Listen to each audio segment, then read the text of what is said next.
2시간 전에 마감한 트레이더가 생생하게 전하는 글로벌 마켓 리뷰 델타원입니다. 우리 증시는 옵션 만기일의 역사적인 스퀴즈로 인해 폭등 마감했고 해외 시장은 이 상승을 3분의 1 이상 뒤집어 까는 움직임이 나왔습니다. 그러나 그보다 더 중요한 것은 달러에 대한 신뢰 상실 문제예요. 오늘도 골드는 3% 이상 상승했고 유로화나 엔화가 2% 넘게 상승했고 스위스 프랑화는 4%가 올랐는데 이게 스위스 프랑화 기준으로 최근 10개년간이 고점 돌파는 물론이고 2011년 피그스 사태 때 그 남유럽 위기라고 있었죠. 그때 그 수준까지 올라왔어요. 그리고 미국 30년 국채 또 하락했습니다. 그야말로 대격변이 시대입니다. 시장 어떻게 보고 있는지 대응 전략과 함께 이야기할게요. 그리고 시황 스크립트 먼저 보기를 원하시는 분들은 한국 시간 장 개장 전에 제가 이 네이버 프리미엄 콘텐츠에 이제 업로드 하거든요. 네이버에서 델타원 글로벌 검색하시면 이 네이버 프리미엄 콘텐츠 가입하시면 시황 스크립트 일찍 보실 수 있습니다. 자, 아시아 세션 리뷰 시작할게요. 우리 증시가 오늘 개장할 때 가장 스트레스를 받고 있었을 집단을 생각해보면 며칠 동안 계속 콜옵션을 매도한 기관 투자자였을 거예요. 시장이 하락세를 계속 그리고 있었기 때문에 델타를 당연히 숏으로 밀어야죠. 근데 옵션 가격이 너무 높으니까 마켓 메이커들이 풋옵션을 못 사겠는 거예요. 그래서 이번 최대한 장중에 콜옵션 매도에 유리한 형태로 끌고 가면서 그냥 콜옵션 매도 미결제 약정 위주로 잔뜩 쌓았어요. 그리고 지금 마켓 메이커들이 이번 4월물 옵션이 하단 배리어를 터뜨려서 풋클래스에 대해서는 거의 뭐 공격적인 매매를 안 하고 있죠. 그래서 하방 엣지를 풋옵션으로 안 했습니다. 그래서 어쨌든 이틀 동안 계속 콜 매도를 쌓았기 때문에 평가 이익도 두둑했어요. 그런데 세상에 나스닥이 12%가 올랐습니다. 참혹한 평가 손실이 예상되죠. 이걸 대체 어떻게 해야 되나 고민하겠지만 사실 고민할 것도 없어요. 어제 시황에서 얘기했듯이 이들은 아침에 출근하자마자 무조건 기존 손실분을 최대한 빨리 잘라내야 됩니다. 그렇게 아웃된 트레이더들 뒤로 하고 손절매가 끝난 시장에서는 그 다음부터는 이제 분노의 변동성 매도 파티가 시작되는 겁니다. 8시 45분 예상치 결과를 보면서 착잡한 심정이 들었을 기관 투자자들은 개장 후 전일 저가 대비 50배에서 80배 손실이 난 콜옵션을 15분 동안 그야말로 눈물을 씹으면서 정신없이 손절매를 하였습니다.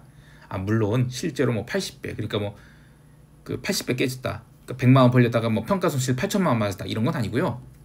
최근 3거래일간 이 변동성이 높았단 말이에요. 그래서 콜옵션 매도를 비싸게 했어요. 그 평균 단가를 계산해보면 4배에서 한 6배 정도 손실을 맞은 것으로 추정돼요. 한 1억 벌렸다가 평가 손실 4억 터진 거죠. 여하튼 이러한 기계적 손절매가 15분 동안 마무리되자 그 다음 날 아주 강력한 양옵션 매도가 진행됐습니다.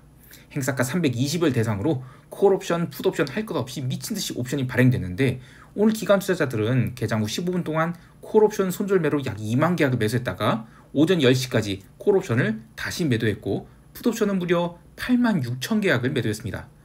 와, 8만 계약이라. 우리 옵션 시장이 다 쪼그라든 것을 감안하면 그야말로 그냥 분노의 풋옵션 매도였다라고 할 수 있는데요. 마켓 메이커들이 이제 웬만해서는 포지션 오버나잇 포지션은 이제 그릭을 오픈하지 않는 것 같아요. 그 대신 이렇게 당일 만기가 되는 경우 사정없이 변동성 매도를 하는 걸 보면 시장이 갭으로 움직일 때는 장중 매매는 참 어렵겠다 이런 생각이 들어요.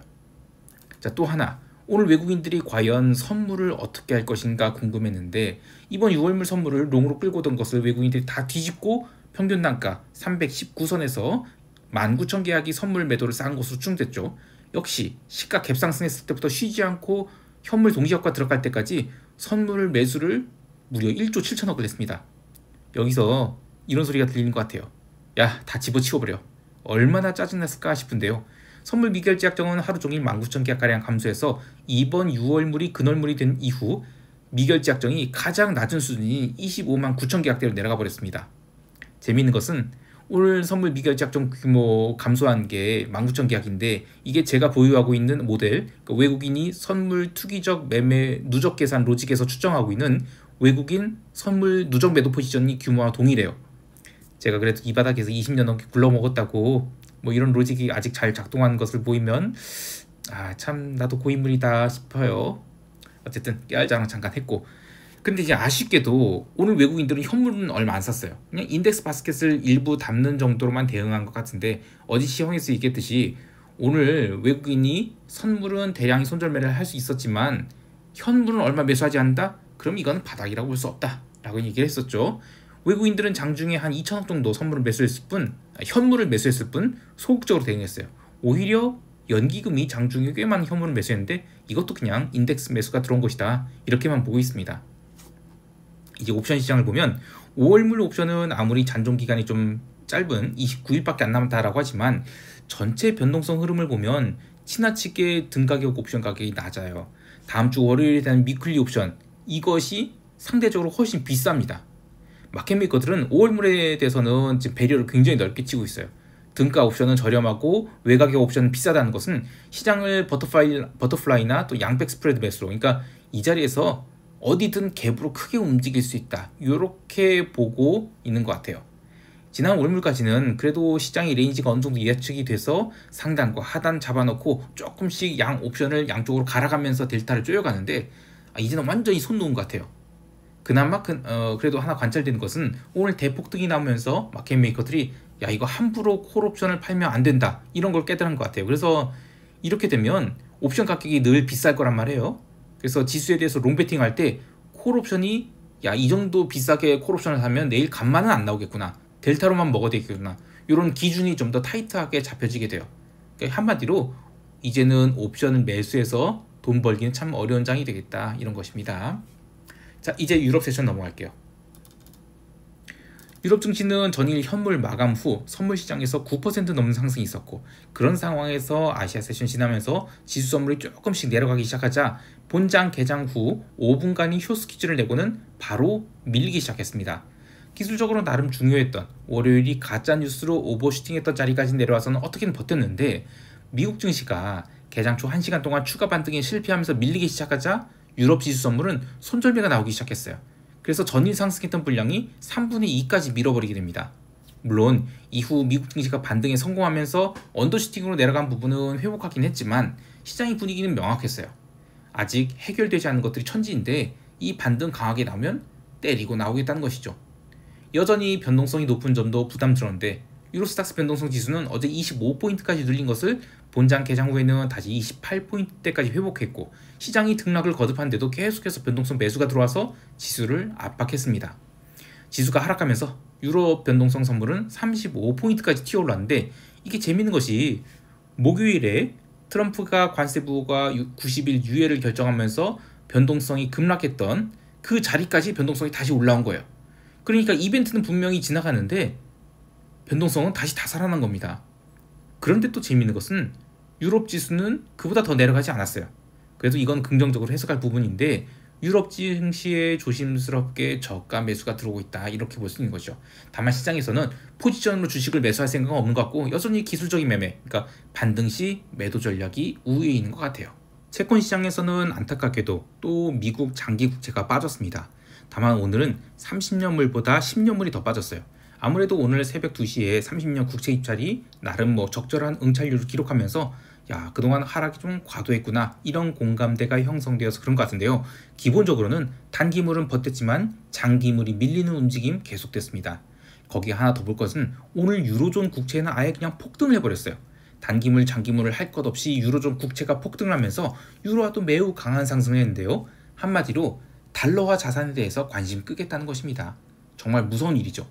엔화도 아시아 세션에서 꾸준히 오르기 시작하더니 유럽 세션 들어서 유로화가 폭등할 때 함께 오르기 시작해서 무려 2%가 넘는 상승을 했어요. 거기에 더해서 스위스 프랑화는 오늘 하루 만에 4% 상승했습니다. 이런 상황에서 주가가 강력한 반등을 했다고 시장의 안정을 찾았다라고 생각하는 것은 어불성설이죠. 상품 시장에서는 어제 상승했던 기름, 천연가스 이런 산업재들이 마이너스 4%에서 마이너스 6% 급락을 했는데, 이거는 너무나 명백한 트레이딩 기회였어요. 이런 거 확실하게 챙겨야 됩니다. 뭐냐면 중국 문제가 해결되지 않았는데 이런 원자재가 급등한다? 이건 매도의 찬스일 뿐인 거예요. 그런데 골드는 또 3% 상승했습니다. 어제 시황에서 말씀드렸듯이 미국이 관세 부과를 90일간 유예하겠다라고 해서 증시도 급반등, 원자재도 급반등.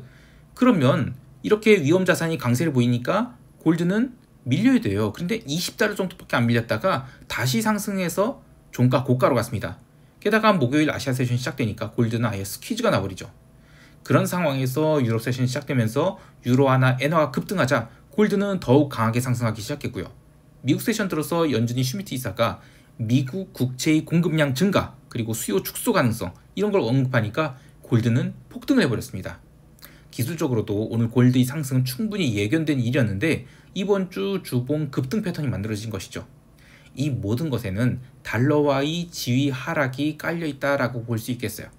참고로 오늘 미국 CPI 발표 있었죠. 물가가 약하게 나왔어요. 근데 시장은 신경도 안 썼습니다. 자, 이제 미국 세션 넘어갈게요. 미국 지수 선물은 전일 강력한 숏 스퀴즈를 주면서 선물도 종가 고가로 마감시켰는데 워낙 인위적인 고가 마감이었기 때문에 아시아 세션 전산장에서는 마이너스 0.5%가량 갭다운 출발하기도 했어요. 근데 이후에도 계속해서 매수세가 유입되면서 아시아 세션 개장할 때까지 강세를 보였거든요. 제가 종종 니케이 선물을 거래하기 때문에 니케이 선물이 API 데이터도 잘 보곤 하는데 니케이 선물이 현물 본장 개장하기 전에 스퀴즈 물량 가득 쌓여 있었고요. 그야말로 현물만 강세가 나온다 그러면 일촉즉발의 상황이었어요. 그런데 현물 개장 후 니케이 선물이 차익 실현 맞으면서 눌리기 시작하자 드디어 미국 지수 선물도 밀리기 시작했습니다. 이후 홍콩 세션이 시작되자 또 한 번 눌린 미국 지수 선물은 유럽 세션 시작할 무렵 유럽 지수 선물이 갭상승으로 인한 숏스퀴즈를 줄 때 잠깐 오르는 듯 했으나 유럽 증시도 강한 차익 실현 맞기 시작했죠. 그때부터 미국 지수 선물도 의미 있는 하락이 시작됩니다. 이게 무슨 트럼프가 중국에 대해서 125% 관세가 아니라 145%다 이렇게 얘기해서 눌린 게 아니라 미국 지수 선물은 스퀴즈가 끝나고 나서 유럽 세션에서 현물이 반응할 때 그때부터 눌리기 시작한 거예요. 자, 여기서 하나 팁을 드리면 매번 동일하게 적용할 수는 없어요. 그래도 미국 지수 선물이 이런 식으로 펀더멘털이 아니라 숏 스퀴즈로 종가 고가 마감하게 될 경우 니케이 선물과 유럽 지수 선물 거래할 때 힌트가 있습니다. 자, 스퀴즈로 올라온 것이기 때문에 니케이도 유럽 지수 선물도 일단 스퀴즈 날 가능성은 있어요. 그래서 전자거래가 시작되자마자 바로 때리면 안 되고 일본은 한국 시간 아침 8시 한 44분에서 49분 사이에 그때 숏을 좀 분할을 해서 잡고 또 유럽 또한 오후 4시 5분에서 10분 사이에 스퀴즈가 나온지 보고 나서 숏을 잡으면 꽤 큰 이익을 볼 수 있습니다. 자, 그럼 목요일 새벽 미국 증시 급등에서 스퀴즈가 났던 부분이 어디였을까 생각해보죠. 나스닥 기준 18,800포인트. 그러니까 트럼프가 관세 부과를 시간외에서 관세 부과 게시를 했었죠. 이야기를 했었죠. 이게 4월 4일이었던 것 같아요. 근데 그때 시간에서 나스닥이 급락했던 그 자리 그때 이상으로 올라간 것은 스퀴즈로 봐야 돼요. 그리고 새벽 4시 30분 이후로 나스닥 선물이 19,180포인트 이상으로 올라간 것 다 스퀴즈로 보거든요. 본장 개장할 때 가격이 나스닥 기준 18,850포인트로 목요일날 출발을 했어요. 그래서 어제 스퀴즈로 올라간 것은 일단 다 반납한 상태로 출발을 한 거죠. 그래서 목요일날 미국 증시는 이제부터 더 밀리느냐 아니면 여기서 또 다시 상승이 나오는 것이냐 이거는 오늘의 시장 분위기를 파악할 수 있는 굉장히 중요한 단서가 됐습니다. 이미 유럽 세션은 3% 정도 상승폭을 반납한 상황이었기 때문에 미국 증시도 여기서 다시 상승한다. 그러면 유럽 증시도 같이 상승할 수 있는 굉장히 중요한 상황이었죠. 그래서 개장 후 30분 동안 정말 어마어마한 시장 공방이 있었어요. 나스닥 선물이 1분 봉으로 100포인트를 왔다 갔다 반복하는 등 굉장히 극심한 변동성 장세가 이어졌습니다. 이때 선물 시장의 관점이 아니라 현물 시장의 관점에서 시장을 보면 엄청난 갭상승 출발을 한 증시가 추가 상승하지 못하고 조금씩 밀리기 시작한다는 것은 야, 이거 투자자 심리가 양호하지 않구나 이런 거를 판단할 수 있는 신호죠. 결국 시간이 지나면서 매도가 매도를 부르게 됐고요. 개장 초의 지지선을 깨기 시작하자 시장은 나스닥 18,000포인트를 향해서 하락 속도가 아주 급하게 기울어지면서 하락을 하게 됩니다. 시장이 하락에 브레이크를 건 것은 트럼프 내각회의 생중계예요. 이때 18,000포인트 이미 깬 상황이었죠. 이때부터 지수가 강하게 반등하기 시작하더니 트럼프가 발언을 할 때마다 지수는 빠르게 올라와요. 하지만 이때만 해도 여전히 시장에는 매도세가 있었어요. 그러다가 30년 국채 입찰 결과가 잘 나왔거든요. 그때 선물 매도자들이 일시적으로 숏스퀴즈 주면서 선물 시장에 서킷 브레이커가 걸리게 돼요. 참 이게 뭐하는 것인지 참 어처구니가 없습니다. 내려갈 때는 천천히 내려가다가 반등할 때는 트럼프가 말 한마디 할 때마다 나스닥 선물 100포인트씩 반등하니까 시장이 이 생중계에 따라서 매매하는 거 아닌가 싶어요. 근데 그렇게 스퀴즈 주고 나서는 다시 하락이 나왔는데 이번에는 트럼프가 중국과 협상을 희망한다라고 발언하자 지수가 다시 급반전해서 상승하였습니다. 그렇게 당일 누른 것이 또 3분의 1을 반전시키고 나서 차익 실현 매도가 나왔어요. 새벽 3시 30분부터 4시 30분까지 움직임은 사실 저는 잘 이해가 안 가는 흐름입니다. 그때 매수매도 공방도 엄청났거든요. 처음엔 매수세가 강했는데 오후장에는 매수세가 항복을 하면서 도로 밀려났죠. 이게 어떤 이유가 있어서 움직인 게 아니라 그냥 기술적인 지표를 보고 각자의 관점에 맞게 굉장히 치열한 매매를 한 결과다, 이렇게 봅니다. 여하튼 오늘도 미국 변동성은 상승했어요. 제일 걱정되는 것은 변동성이 이렇게 상승한다 그러면 금요일 증시는 정말 이제 가장 무서운 움직임이 나올 것 같아요. 이게 하락을 금요일날 폭락을 해서 그렇다기보다는 어중간하게 누르는 거예요. 그러면 주말에 그 중국이 강한 발언을 한다. 그러면 월요일날 미국 증시 아주 대형 사고가 나는 것이죠. 그래서 아직은 지금 변동성이 제대로 안 터졌다, 이게 핵심이에요. 개별 종목에서는 특별히 눈에 띄는 종목 없이 인덱스가 다 맞았습니다. 그나마 눈에 들어온 것은 코카콜라나 버라이존, 맥도날드, 프록터앤갬블 이런 경기 방어주들 위주로 종목 교체가 들어왔거든요. 이게 미국과 중국의 무역 전쟁이 어느 정도 갈피가 잡혀야 AI 투자가 됐던 관심이 생길 것 같아요. 거기에 또 눈에 띄는 것은 엑소모빌이나 쉐브론 같은 기름 주식인데 다른 종목들은 어제의 강력 반등 자리 중심이나 3분의 1자리까지 해서 하락을 멈췄는데 기름 주식은 어제의 상승분을 전부 다 반납하고 저가권에서 마감을 했어요. 미국, 중국 무역 분쟁 후폭풍으로 전반적으로 경기가 죽으면서 에너지 소비가 레벨 다운할 것이다. 이런 거를 보여주는 움직임이라고 할 수 있겠습니다. 자, 이제 시장 총평하면서 대응 전략 이야기할게요. 방금 마감한 우리 시장의 야간 선물은 마이너스 2% 하락한 316선에 걸쳐졌는데 이게 참 애매한 가격입니다. 근데 냉정하게 볼 것은 지난 4월 4일부터 7일 사이에 있었던 이 살벌한 갭은 어제의 스퀴즈로 인해서 모두 채워졌어요. 사실 그렇게 채워진다는 게 참 그저 놀라울 뿐입니다. 그런데 외국인들 선물 포지션 지금 다 정리되어 있죠? 시장 방향성이 없습니다. 그래서 일시적으로 갭다운이 나온다 하더라도 저가 매수가 들어올 수 있다고 봐요. 그러나 이제 바로 눌림이 나올 수 있다고 보는데 기본적으로는 올라오면 매도 관점, 그렇게 대응한 것이 좋겠고요.